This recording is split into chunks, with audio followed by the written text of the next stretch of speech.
Salam untuk Bu Eka yang merupakan dosen dari kelas Bahasa Indonesia 18. Kami dari kelompok 5 akan memulai tugas kami yaitu tentang cara menggunakan Mendeley. Kelompok 5 ini terdiri atas anggotanya sebagai berikut. Perkenalkan, saya Exadia Tamajati, NRP 1037 dari Departemen Teknik Elektro. Dan saya William dengan NRP 1138 dari Teknik Elektro. Perkenalkan, nama saya Afidi Fariski dengan NRP 1025 dari Teknik Elektro. Perkenalkan, nama saya Alia Marani dengan NRP 5022221196 dari Teknik Elektro. Perkenalkan, nama saya Afri Silva Zarani Wanirmala dengan NRP 5022221013 dari Departemen Teknik Elektro.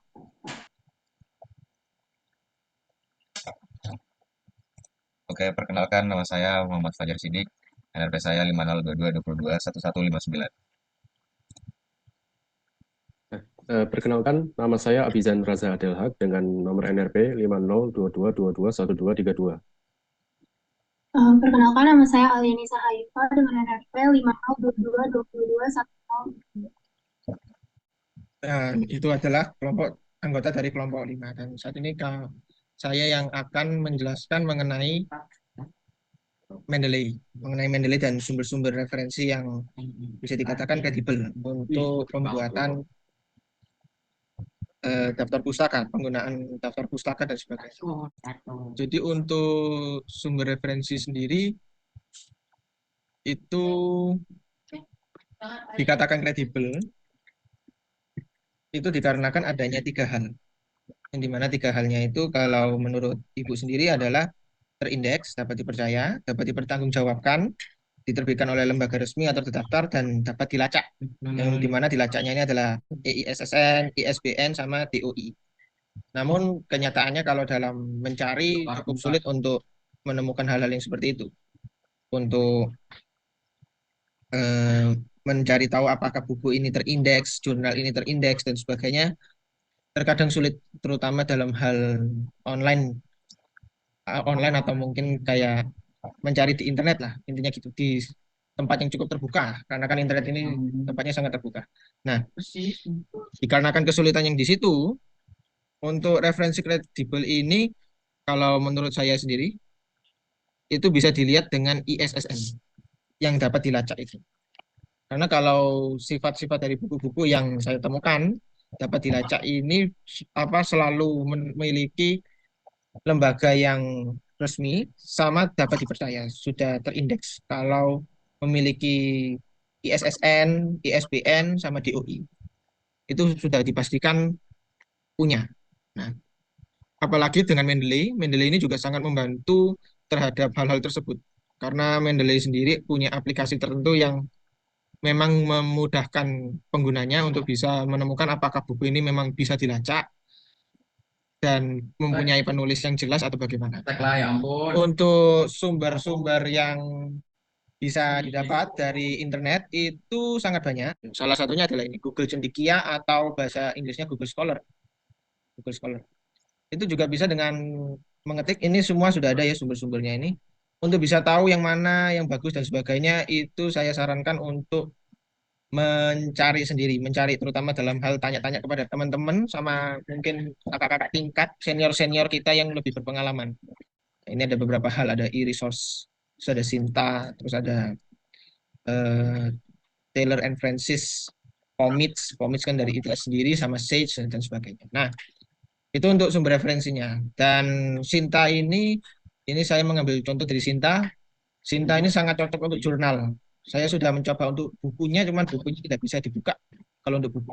Tapi kalau Sinta ini jurnal bisa juga. Nah, ini contoh jurnal. Jadi memilih ngeklik source, habis itu klik jurnal, habis itu tinggal pilih salah satu. Nah, di dalam jurnal itu pasti ada banyak sekali judul-judul, artikel-artikel jurnal ilmiah, itu bisa tinggal ditekan. Nah, untuk Mendeley sendiri, Mendeley bisa dicari, bisa di-download melalui Google, tinggal mengetik Mendeley dan langsung di sini. Tinggal download Mendeley. Nah, ini untuk yang Microsoft Word. Untuk di Microsoft Word ini tinggal diklik reference. Di reference ini nanti muncul di bagian pojok. Ini ada Mendeley site. Tinggal diklik. Nah, ini nanti muncul semua.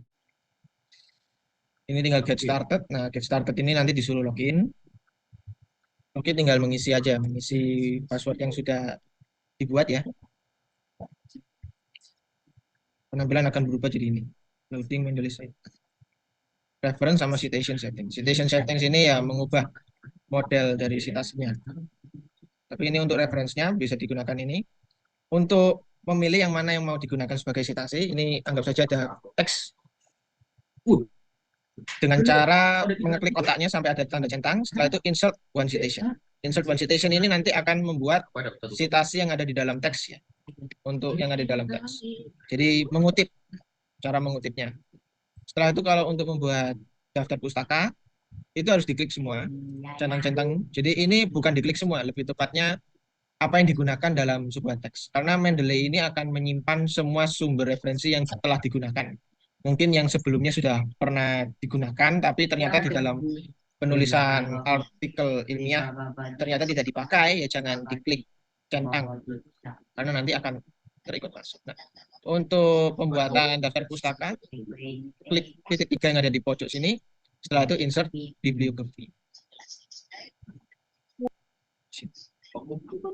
Nah, ini Mendeley juga ada kepintaran juga karena Mendeley akan melihat atasnya juga. Nah, ini kan saya sudah mengeklik 2 ya, tapi yang keluar hanya 1. Karena yang di atasnya sebelumnya ini saya hanya menggunakan kutipannya 1.